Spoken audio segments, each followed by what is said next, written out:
When I was 16, my parents told his friends I was the family mistake. Mom laughed, pointed at me, and said, "Birth control's only 99% effective. Alex is the 1%. I left that night with $40 in a backpack. 6 years later, they finally found me. Today, they showed up crying at my door, begging me to talk. Throw away for obvious reasons, and yeah, this got long. 6 years of bottled up tends to do that. I always knew I wasn't exactly the golden child in my family. Brother Morris was the planned one. Good grades, varsity jacket, the whole package. I was, well, according to my mom's dinner party jokes, I was what happens when you trust cheap pharmacy brand condoms. Hilarious, right? She'd been making that joke since I was like 8. I grew up thinking it was normal for your mom to use you as the punchline, but you adapt. I developed this ability to smile through the jabs, like some kind of emotional callus. When adults asked what I wanted to be when I grew up, I'd say a tax write-off, because that's how my dad referred to me when he was 3 beers in. People thought I was this witty kid. Nah, I was just repeating the household material. The night everything changed was my mom's birthday dinner. Not the actual family dinner. That was just the 4 of us at some mid-tier restaurant where Dad complained about the prices while ordering his 4th scotch. The real event was 2 days later when my mom invited her work friends over. These weren't just any, they were the country club crowd my mom had been desperately trying to climb into for years. Our house wasn't fancy, but Mom went full Pinterest psycho for this dinner. New placemats, candles, the good plates that normally collected dust. Dad was told to wear his one decent button-up and to please, for the love of God, stay under 5 drinks. Morris got the "be impressive" talk. I got nothing. Not even a "please don't embarrass me." That should have been my first clue. The night started with me playing server because Alex could be useful for once. I passed around appetizers while Mom told stories about Morris's baseball scholarship prospects. Dad managed to keep it together through the first hour, nursing his drinks while nodding at appropriate intervals. I was invisible, which the best case scenario in these situations. Then someone asked about family planning or something. Some lady with one of those, "I want to speak to the manager," haircuts said something about how expensive kids are. That's when it happened. My mom, 4 glasses of white wine deep, got this look I knew too well. That, "I've got a real zinger," look. She pointed directly at me as I was collecting empty glasses. "Birth control's only 99% effective," she paused for effect. "Alex is the 1%. Everyone laughed, even my dad, who usually just existed in these situations, let out this belly laugh like it was the funniest thing he'd ever heard. I stood there holding dirty glasses while everyone laughed at the fact that I was never supposed to exist. Morris wasn't laughing. He was staring at his plate like he wanted to disappear. At least someone in that room had the decency to feel shame. But the worst part, my mom wasn't done. "We already had our perfect kid," she added, gesturing to Morris. "Alex here is what we call the family mistake." More laughter. Someone, I think it was my dad's boss, actually said, "Ouch, bet that's going to leave a mark," like we were in some shitty sitcom. I didn't throw the glasses. I didn't scream. I just set them down carefully on the table and walked upstairs to my room. Nobody noticed. The conversation had already moved on to someone's vacation in Cancun. I sat on my bed and something inside me just clicked off, like when you shut down a computer that's been running too many programs. The emotional screen went blue, then black. I knew I was leaving that night. I grabbed my school backpack and dumped out the textbooks. Who needs trigonometry when you're about to be homeless, right? I packed the essentials. Couple t-shirts, jeans, underwear, toothbrush, the $40 birthday money from my grandma that I'd been saving for a new game, my phone charger, the emergency Cliff Bars I kept for when Dad forgot to go grocery shopping. Morris came up while I was packing. We didn't say much. He knew. He'd seen this coming before I did, probably. He handed me $120 from his own savings and his old phone that still worked but wasn't connected to the family plan. Said he'd load $20 of prepaid minutes on it the next day. "They won't even notice you're gone until tomorrow afternoon," he said, not accusatory, just factual, like he was giving me the weather report for my journey. I almost broke then, unpacked everything, and crawled into bed to wake up for another day of being the family punchline. But then I heard more laughter downstairs and my mom's voice carrying up, saying something about teenager attitude problems. Nope, I was done. Waited until midnight when the house was quiet. Mom and Dad had both passed out after their respective bottles of wine and whiskey. Morris left his desk light on, our old signal from when we were kids, and one of us was sneaking to the kitchen for snacks. All clear. I didn't leave a note. What was I going to say? Thanks for making me feel like a cancerous growth on your perfect family for 16 years. The night was cold, late October vibes. I had nowhere to go, but that still felt better than staying. I walked until I hit the 24-hour McDonald's and used their Wi-Fi to figure out my next steps. Ended up on a Greyhound to the next city over, not too far but far enough. First week was rough. Slept at the bus station 2 nights. Found a youth shelter after that.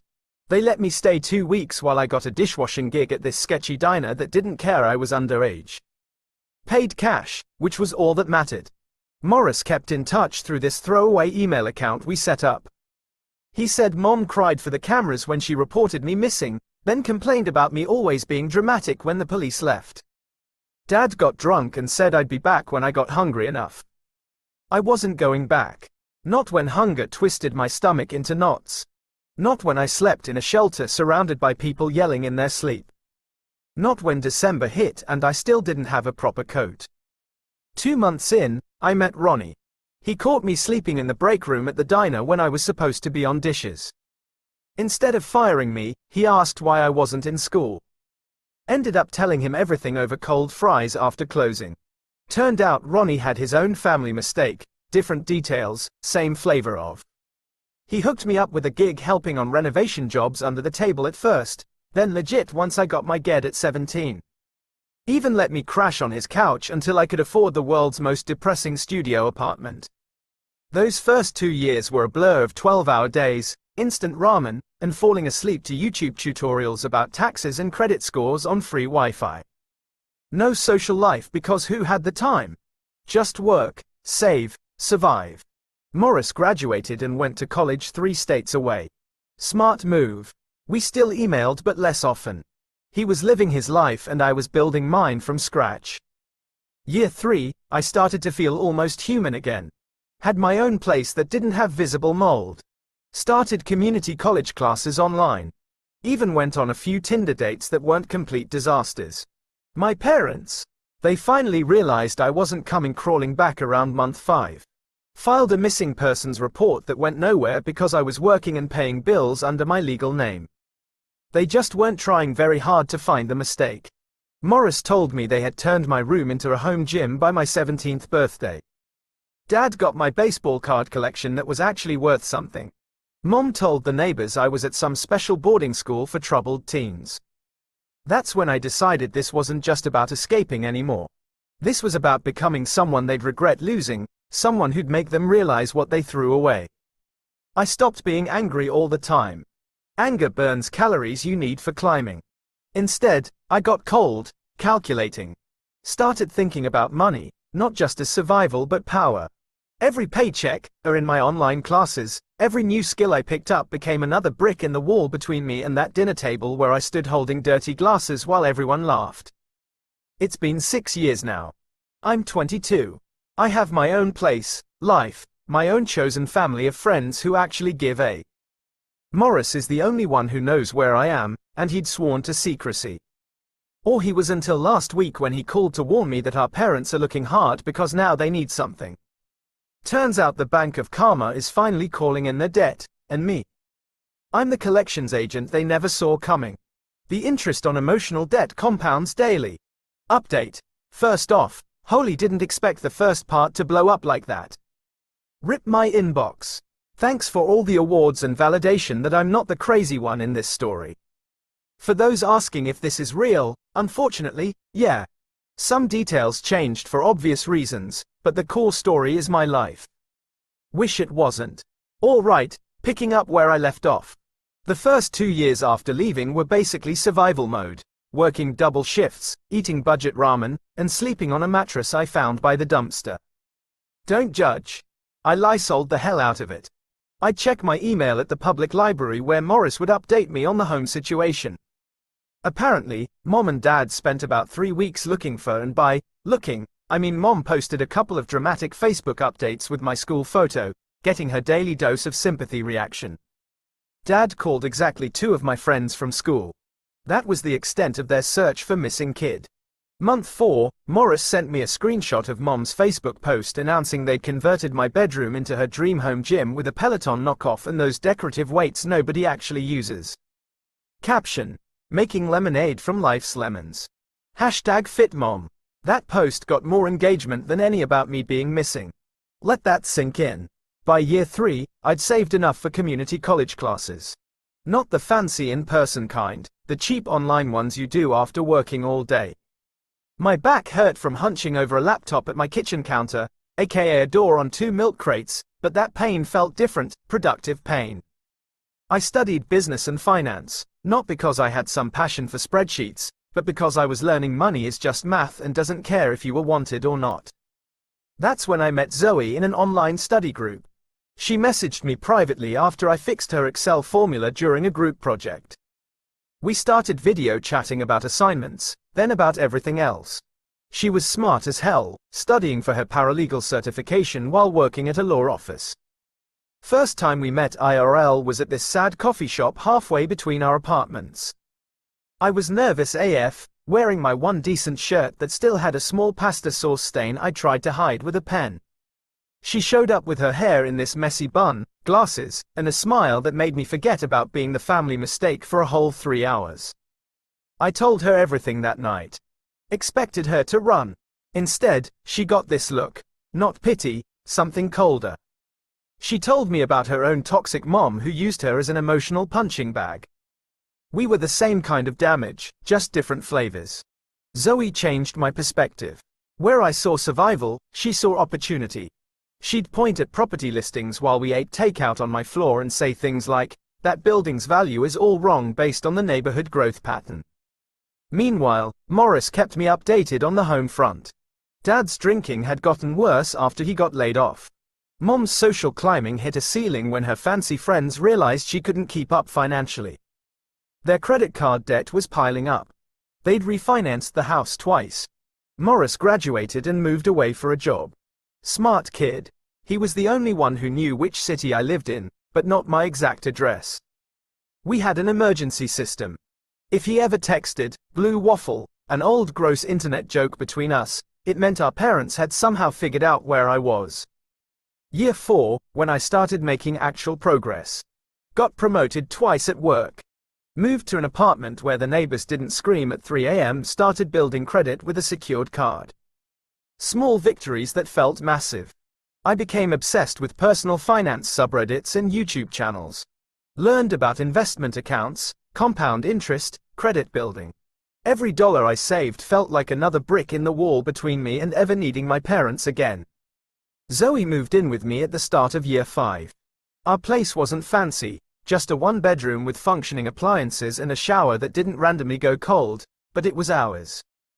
We'd sit on our second-hand couch eating discount stir-fry, planning our finances like some couples plan weddings. That's when Morris dropped the first bomb.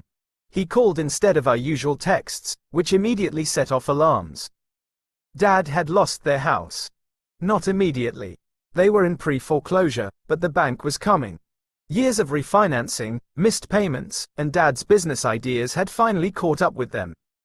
They had 90 days before eviction, and suddenly they remembered they had another son.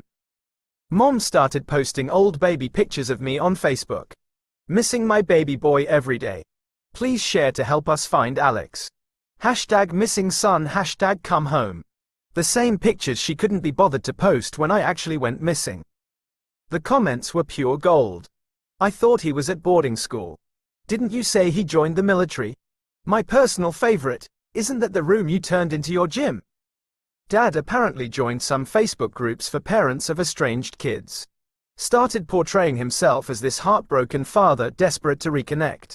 Morris said he even got sober for about 3 weeks before falling off the wagon again. I watched all this from a distance through Morris's updates and by lurking on their social media. Something cold was forming inside me, not just anger, something more calculated. Zoe noticed. We'd be eating dinner, and she'd catch me staring at nothing, running numbers in my head. She didn't try to talk me out of what I was planning. Instead, she helped refine it. I'd been saving and investing aggressively, living below my means while building a portfolio. Not huge money, but enough to make some moves. Zoe helped me understand the legal angles through her paralegal knowledge. That's when we hatched the plan. I contacted the bank handling my parents' mortgage. Used a different name, created an LLC, explained I was interested in purchasing distressed properties in that neighborhood. Made an offer on their specific loan. Banks don't care who buys the debt as long they get paid. 3 weeks in, a stack of paperwork later, I owned my parents' mortgage. They didn't know it, but they now owed me money for the roof over their heads. I didn't foreclose immediately. I wanted to wait until they found me, came begging for help, not knowing I held their financial future in my hands. Zoe called it poetic justice. I called it balancing the ledger. Meanwhile, Mom's desperate social media campaign to find me was gaining traction. Some local Facebook group in their town shared her posts. People love a good family reunion story, especially when they don't know the truth. The mistake happened 6 months ago. Morris was visiting us for the weekend. Posted an Instagram story of us at a local restaurant, place with a unique mural in the background that screamed our city. He deleted it after 10 minutes, but Mom had already seen it. The text started flooding in. Morris showed me his phone with 27 unread messages from Mom, all variants of, "Is that Alex?" and "Where are you?" Morris sent the blue waffle emergency text that night. We laughed it off. What were the chances they'd actually find me in a city of 2 million people based on one mural? Pretty good, apparently, when you're desperate. 2 weeks ago, Morris called. Said Mom had joined every Facebook group for our city. Posted my high school photo everywhere, looking for my son, with some sob story about us being tragically separated. Then last week, the neighbor across the hall mentioned someone had been asking about me. Showed me a screenshot. My mom had somehow found our apartment complex's community page and was messaging residents. I changed our locks that day. Part of me wanted to run again, start over somewhere, but Zoe reminded me I owned their house now. I held all the cards. Maybe it was time to play them. 3 days ago, it happened. I was working from home when the buzzer rang. Checked security camera feed on my phone. Thank God for cheap smart home tech. There they were. Mom and Dad standing at my door, looking older and significantly more desperate than I remembered. Dad had lost weight. Mom had gained it. Both looked like they hadn't slept in days. Dad was shifting from foot to foot like he needed a drink. Mom was clutching her purse like it contained her last shred of dignity. I didn't answer. Watched them press the buzzer 3 more times. They finally left a handwritten note begging me to contact them about an urgent family matter. Morris called that night, confirmed what I already knew. They were here about the house. They needed money. They needed their mistake to bail them out. I spent the next 2 days preparing with Zoe, gathering documents, practicing what I'd say, how to remain calm. I wouldn't give them the satisfaction of seeing the hurt kid they'd left behind. Yesterday morning, the buzzer rang again. Same desperate faces on the camera. This time, I buzzed them up. 6 years of silence was about to end, and they had no idea what waited for them behind my door. The mistake they laughed about? He now owned their home, and memories aren't the only debts that collect interest. Final update. My hands were actually shaking when I buzzed them up. Not from fear, more like when you've chugged 3 energy drinks on an empty stomach. That weird electric feeling where your body can't decide if. Hello. Thanks for watching and being part of this journey. If you enjoy story like this, please like, comment, and subscribe. Your support means the world. Now let's dive into the story. If it's excited or having a panic attack. I'd planned this moment for years in my head, rehearsed what I'd say, practiced my facial expressions in the bathroom mirror like some kind of psycho. But when the knock finally came, all those rehearsed speeches vanished. Zoe squeezed my hand before heading to our bedroom. We'd agreed she'd stay out of sight initially. This first round was just me and them. Opening that door was surreal, like those dreams where you're back in high school in your underwear, except I was fully clothed and they were the exposed ones. Mom looked smaller. Her hair was box-dyed now, not salon perfect. The designer purse was gone, replaced with something from a discount store. Dad had aged 15 years and the alcohol bloat was gone, but so was everything else. His face looked collapsed inward, skin hanging where the puffiness used to be. The silence stretched for 10 awkward seconds before Mom made this weird choking sound and tried to hug me. I stepped back. The rejection hit her like a physical blow. Dad just stared, his eyes darting around our apartment, taking in the decent furniture, the smart TV, evidence that his mistake wasn't living in squalor. Mom started crying immediately, which was exactly what I expected. Emotional manipulation was always her first language. Dad attempted something resembling dignity, asking if they could come in to talk. I let them pass but didn't offer drinks or seats. Let them stand awkwardly in my living room like unwelcome door-to-door salespeople. Mom kept saying she couldn't believe she'd found me, how she'd never stopped looking, how many nights she'd cried herself to sleep wondering if I was safe. Dad nodded along like a dashboard ornament. Neither mentioned the home gym that used to be my bedroom. Funny how those details slip your mind when you need something. I finally asked why they were here, not what they wanted to talk about, why they were here in my home after 6 years. The facade cracked instantly. Mom's fake crying stopped mid-sob. Dad's shoulders slumped even further. They exchanged this look I remembered from childhood, the one they shared when the credit card got declined at the grocery store. That's when the truth spilled out. They were losing the house. The bank was foreclosing. They'd tried everything. Loan modifications, refinancing, even a GoFundMe that raised $87 from relatives who were tired of their financial drama. They needed somewhere to stay. They needed money. They needed their mistake. I asked why they hadn't gone to Morris for help. The uncomfortable shifting began. Turns out, they already had. Morris had given them $3,000 6 months ago, money he couldn't really spare as a recent grad with student loans. They'd blown through it in weeks and gone back for more. Morris had finally set boundaries, so they'd tracked down the backup plan, me. The most bizarre part was watching them transition from desperate to calculating right in front of me. Mom's eyes kept darting around, mentally pricing my furniture. Dad asked casual questions about my work and income. They were sizing up what they could extract from me. I told them I needed time to think. Mom immediately pushed, saying they only had 2 weeks before eviction. Dad mentioned they'd need at least $10,000 to secure a new place plus help with the deposit. The number kept growing as they talked. I showed them out after 20 minutes, promising to call the next day. Mom tried to guilt me about not hugging her goodbye. Dad attempted to act like this was all normal, like they hadn't made a 16-year-old homeless and then ignored his absence for years. The second they left, I had a minor breakdown in the kitchen. Zoe found me sitting on the floor, laughing and sort of crying at the same time.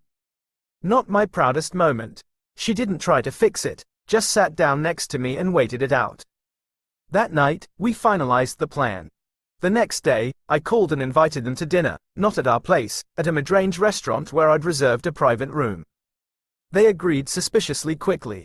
When they arrived, they found not just me, but Zoe, Morris, who'd flown in that morning, and Ronnie, my actual family, the people who'd been there when it mattered. Mom's face when she realized this wasn't a private cash handover was priceless. Dad looked like he wanted to order a double whiskey but wasn't sure if I was paying. I let everyone get seated and ordered drinks before starting. Then I told them I knew about their mortgage situation. Expressions shifted from confusion to hope. They thought I was offering to help. Instead, I placed a folder on the table. Inside were the mortgage documents showing that I, through my LLC, now owned the debt. Their home was technically my property. Mom went white. Dad read. Morris looked down at his water glass, hiding a smile. Zoe watched them with the cold, analytical stare of someone observing lab specimens. I explained calmly and clearly that I had options. I could foreclose immediately. I could offer them a payment plan they couldn't possibly afford. I could let them stay as renters under strict conditions. Or, and here was the kicker, I could sign the house over to them free and clear if they met certain conditions. First condition. They would publicly acknowledge how they treated me, Not just to family, but to their friends, neighbors, everyone. The same people who had laughed at the 1% joke needed to hear what happened after. Second, they would attend family counseling with me and Morris, not to repair our relationship, but so they could hear, with a professional witness, exactly how their behavior had affected their children. Third, they would sign a legally binding agreement that they would never ask me for financial assistance again. Mom started crying for real this time, no audience to perform for, just genuine shock. Dad stared at the documents like they were written in ancient Sumerian. Morris finally spoke up, telling them they should be grateful, that what I was offering was more than fair considering what they'd done, that he'd watch me build myself from nothing while they replaced me with exercise equipment. The dinner was excruciating. Mom swung between defensive anger and manipulative sobbing. Dad mostly sat in stunned silence, except for one moment when he asked if I had done this just to hurt them. I told him, no, I'd done it to balance the books. They discarded me when I had no value to them. Now they wanted to treat me like an ATM when they needed something. That's not how family works. That's not how anything worked. They left without agreeing to my terms. I gave them 48 hours to decide. Those 2 days were strange. I felt both powerful and hollow. Zoe kept checking on me, bringing me tea I didn't drink, sitting next to me while I stared at nothing. Morris stayed on our couch, acting as a buffer between me and unexpected parental visits. On the morning of the deadline, they showed up again, looked defeated. They'd agreed to my terms, not because they understood what they'd done wrong, but because they had no choice. The paperwork was signed with minimal drama. I had Zoe's co-worker, a notary, witness everything. The aftermath has been complicated. They've kept their word so far, probably because they know I still have copies of everything and could take legal action. Mom posted a long, self-pitying apology on Facebook that still somehow made her the victim. Dad has called twice, awkward conversations where he seems to be trying to figure out if I'm still angry. Morris went back home yesterday. Before leaving, he hugged me for a long time and said he was proud of me, that I'd done what he never had the courage to do, hold them accountable. Is this revenge? I guess, but it feels more like correction, finally balancing an equation that's been wrong for 22 years. Am I happy? Not exactly. Satisfied is a better word. The anger isn't gone, but it's different now, less like a burning hole in my chest and more like a scar that's finally closed. Last night, Zoe and I were lying in bed, talking about maybe getting a dog or saving for a house of our own, normal couple stuff. She asked if I regretted anything. I thought about it for a while, thought about that 16-year-old kid with $40 in a backpack, thought about all the nights I'd gone hungry, all the times worked double shifts with a fever because there was no safety net. Then I thought about who I'd become because of it, how I'd built something from nothing, how I'd found people who actually valued me. I told her, no, I didn't regret it. Not the leaving, not the struggling, even the revenge. Some mistakes turn out to be the best decisions you ever make.